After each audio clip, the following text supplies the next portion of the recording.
Shalom Bapak-Bapak GPIB Getsemani Balikpapan. Kita tiba pada pelayanan firman Tuhan sesuai sabda bina umat.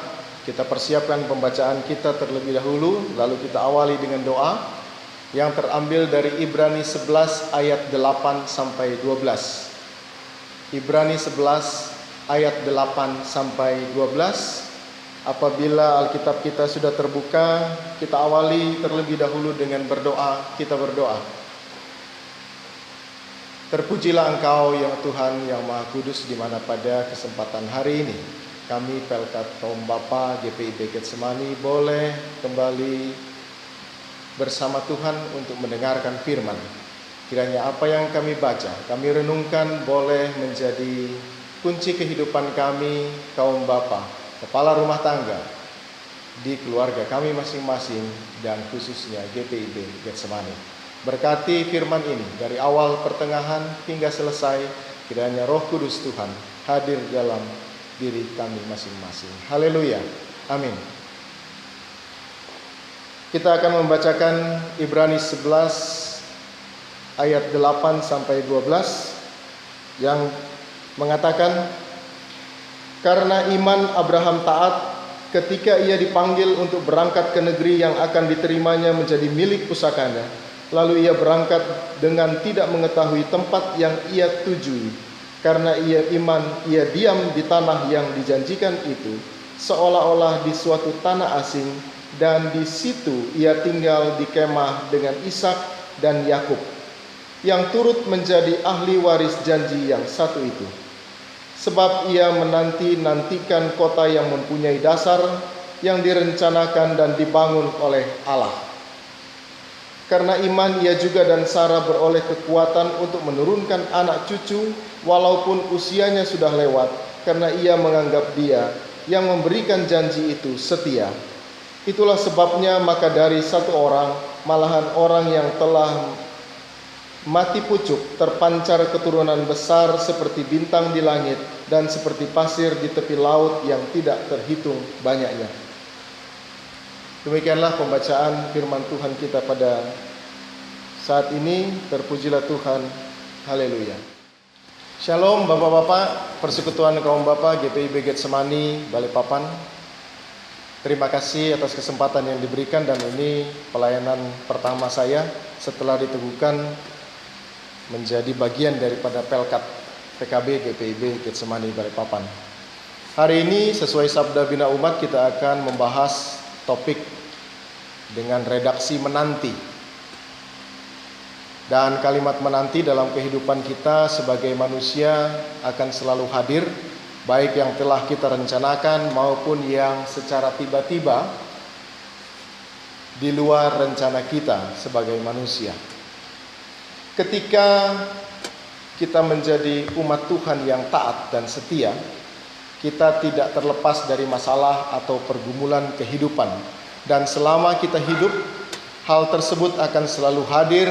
Dan kalimat yang sering kita dengar adalah tiada hari tanpa masalah, tiada hari tanpa pergumulan bagi setiap orang percaya. Tuhan kita pun tidak pernah menjanjikan bahwa ketika kita menerima Dia sebagai Tuhan dan Juru Selamat kita, maka kita tidak akan menerima masalah lagi. Tetapi Tuhan berjanji bahwa Dia akan memberikan kekuatan bagi kita untuk dapat menanggung setiap masalah yang ada dan memberi jalan keluar bagi tiap masalah yang kita hadapi. Bapak-bapak yang dikasihi oleh Tuhan kita Yesus Kristus, kembali pada topik bacaan firman Tuhan kita. Kalimat menanti dalam bacaan firman Tuhan hari ini, kita diajak oleh Tuhan untuk kembali introspeksi berkaitan iman percaya kita pada Tuhan. Mengapa demikian? Kalau kita cermati ayat demi ayat pada bacaan kita hari ini, maka hampir keseluruhan ayat selalu menekankan pada kalimat karena iman. Mulai ayat 8, 9, dan 11, semua awalan ayat tertulis karena iman. Tentu ada maksud Tuhan pada tiap ayat bacaan tersebut. di mana kita dituntut dalam setiap langkah hidup kita agar selalu percaya Allah itu hadir, Allah itu Maha Pemurah, dan kita percaya bahwa Tuhan Allah pasti akan memberikan kelegaan kepada kita umat yang percaya kepadanya dalam tiap pergumulan hidup kita.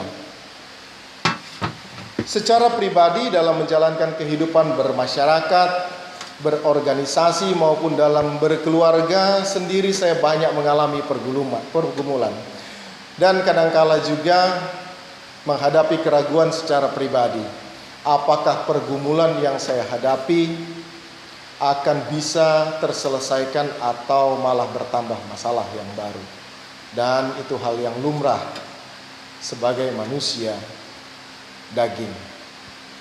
Dan disinilah pentingnya iman percaya kita pada janji Tuhan, bahwa bagi umat yang percaya maka akan diberi kelegaan dan Tuhan tidak akan memberikan pencobaan di luar batas kemampuan kita sebagai manusia.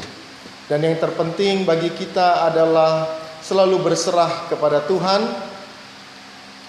dan selalu berkomunikasi pada keluarga, terlebih pasangan kita atau istri kita, agar dalam menentukan langkah penyelesaian masalah, maka kita tidak berpikir sendiri. Ada Tuhan, ada pasangan atau keluarga yang bisa memberi solusi kehidupan kita demi kebaikan keluarga dan kita semua. Kaum bapa yang dikasihi oleh Tuhan kita Yesus Kristus, apabila iman percaya kita pada Tuhan menjadi hal yang utama, maka berkat-berkat akan melimpah. Saya akan memberi contoh satu cerita bagaimana seorang Nabi Nuh tanpa ada satu teknologi seperti Badan Meteorologika dan Geofisika pada saat itu, hanya berdasarkan iman percaya kepada Tuhan, Nabi Nuh mengikuti perintah Tuhan untuk membangun sebuah bahtera. Dan yang diyakini oleh Nabi Nuh pada saat itu adalah akan ada satu badai besar, banjir bandang yang berhari-hari hujan turun, padahal masih berbulan-bulan berikut. Tapi iman percaya Nabi Nuh pada saat itu meyakini bahwa apa yang dia dengar, apa yang diperintahkan Tuhan kepadanya akan menjadi satu hal yang nyata. Dan ternyata apa yang terjadi, Bapak Ibu? Peristiwa Nabi Nuh menjadi peristiwa yang terbesar, menjadi cerita yang terbesar buat anak cucu kita sampai hari ini. Bahwa murka Tuhan ternyata pernah turun hanya berdasarkan perintah Tuhan dan diimani dengan kuat oleh seorang Nabi Nuh. Bahtera itu jadi dan terselamatkanlah ia, keluarga dan seluruh kehidupan yang sudah diarahkan Tuhan untuk dimuat di dalam bahtera. Ini satu contoh berkaitan bagaimana iman percaya menyelamatkan kita. Bapak-bapak yang terkasih di dalam Tuhan kita Yesus Kristus, kira-kira berkat apa yang akan kita terima sesuai firman Tuhan apabila iman percaya kita jalani dengan benar? Ada catatan saya pribadi pada saat persiapan. Yang pertama, kita akan mendapatkan kekuatan baru, dan itu terdapat pada Yesaya 40 ayat 31a. Tetapi orang-orang yang menanti-nantikan Tuhan mendapat kekuatan baru. Apa yang dimaksud dengan kekuatan baru? Ketika kita menantikan Tuhan, kita senantiasa menjaga hubungan yang intim dengannya. Rohnya akan bekerja di dalam kehidupan kita. Kekuatan yang baru dicurahkan bagi kita. Pergumulan memakan waktu yang lama, bahkan sangat panjang, akan membuat energi kita terkuras. Kondisi ini akan menyebabkan kelemahan bagi kita, baik kelemahan secara jiwa, roh maupun tubuh kita. Tetapi kekuatan yang baru Tuhan berikan bagi kita ketika kita senantiasa menanti-nantikan Dia. Kekuatan ini merupakan kekuatan di luar akal pikiran sehat manusia. Kita melihat bahwa kita tidak kuat lagi. Tetapi ketika kita menyadari kehidupan kita kepada Dia, maka kekuatan itu akan muncul dari dalam diri kita dan membuat kita tetap semangat dan bangkit untuk meraih kemenangan. Saya berkali-kali dalam kehidupan keluarga mendapati permasalahan. Tapi kekuatan seperti apa yang kita dengar tadi, kekuatan dari Tuhan, itu membuat kita semangat sebagai kepala rumah tangga bahwa kita tetap harus bangkit kondisi apapun itu. Yang kedua, apa yang kita dapat apabila kita mengimani? Yang kedua, terbang tinggi. Kalau yang pertama kekuatan, yang kedua kita akan terbang tinggi. Apa yang dimaksud terbang tinggi? Pada Yesaya 40 ayat 31b, di situ tertulis, mereka seumpama raja wali yang naik terbang dengan kekuatan sayapnya. Jadi masalah apapun maupun pergumulan yang kita jalani membuat kita tidak bisa melihat secara jelas tentang kondisi kehidupan kita. Kita senantiasa cenderung untuk melihat apa yang kita hadapi, apa yang kita alami, dan apa yang tidak mungkin terjadi, dan lain sebagainya. Logika pikiran kita tertuju hanya kepada apa yang kelihatan secara kasat mata. Tetapi ketika kita datang kepada Tuhan dan menanti-nantikan Dia, kita akan dibawa terbang tinggi oleh Tuhan kita, dibawa untuk melihat dari kacamata Tuhan. Cara pandang Tuhan berbeda dengan cara pandang manusia. Ketika melihat dengan cara pandang Tuhan, maka kita akan melihat apa yang kita hadapi ternyata merupakan hal yang kecil. Ketika kita berada di ketinggian, segala hal yang tadinya kelihatan besar ketika kita berada di bawah menjadi sangat kecil ketika kita naik pada ketinggian.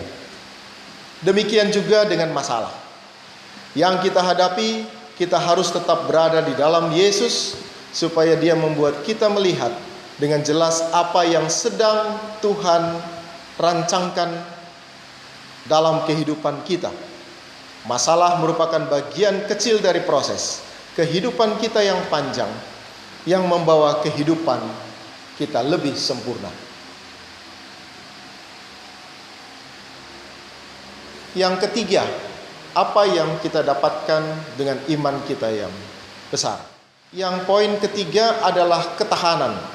Di dalam Yesaya 40 ayat 31c tertulis, mereka berlari dan tidak menjadi lesu, mereka berjalan dan tidak menjadi lelah. Seorang pelari jarak jauh yang sedang berlomba tentu tidak hanya membutuhkan kekuatan untuk bisa menyelesaikan lombanya, tetapi juga membutuhkan ketahanan agar bisa bertahan hingga garis akhir. Ketika kita menanti-nantikan Tuhan, kita akan sanggup bertahan di dalam pergumulan yang berat yang kita alami dalam waktu yang panjang. Kita tidak akan menjadi lelah maupun lesu dalam pergumulan tersebut. Ketahanan yang luar biasa yang diberikan kepada kita senantiasa akan datang pada saat kita berserah kepada Tuhan. Banyak orang yang tidak tahan atas pencobaan yang mereka hadapi.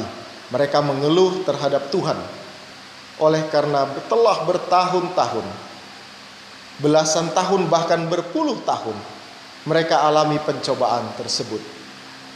Dan tidak sedikit juga yang pada akhirnya menyerah sebelum mereka meraih kemenangan. Penantian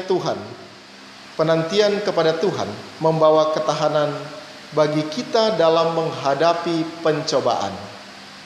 Tidak peduli berapa lama kita menjalani pergumulan, tetapi bersama Yesus maka kita akan sanggup bertahan di dalam pencobaan tersebut. Dan akhirnya Dia memberikan kemenangan bagi kita.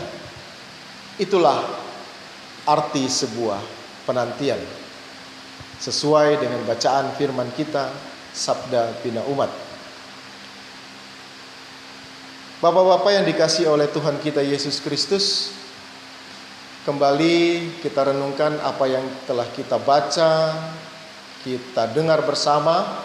Maka Tuhan mengharapkan kita sebagai kepala rumah tangga, sebagai kaum bapa di gereja GPIB Getsemani kita, untuk lebih berserah dan lebih mengutamakan kerjasama dengan keluarga kita masing-masing, agar dalam menghadapi permasalahan hidup kita tidak menangani sendiri, tetapi kita melibatkan keluarga, dalam hal ini istri dan anak-anak, agar kita menjadi satu kekuatan di dalam Tuhan. Seperti apa yang tertulis, aku telah mengakhiri pertandingan yang baik, aku telah mencapai garis akhir, dan aku telah memelihara iman. Seringkali kita dengar, sekarang telah tersedia bagiku mahkota kebenaran yang akan dikaruniakan kepadaku oleh Tuhan, hakim yang adil pada harinya. Itu pun kita dengar bersama. Tetapi bukan hanya kepadaku, melainkan juga kepada semua orang yang merindukan kedatangannya. 2 Timotius 4 ayat 7. Semoga apa yang kita dengar bersama pada hari ini dapat memotivasi kita bahwa Tuhan tidak tinggal diam dalam setiap permasalahan kita. Tuhan tidak tinggal diam dalam setiap penantian kita. Berdoa dan kerjakan. Ora et labora tentunya menjadi panutan di dalam kehidupan kita sebagai umat Tuhan. Haleluya. Amin.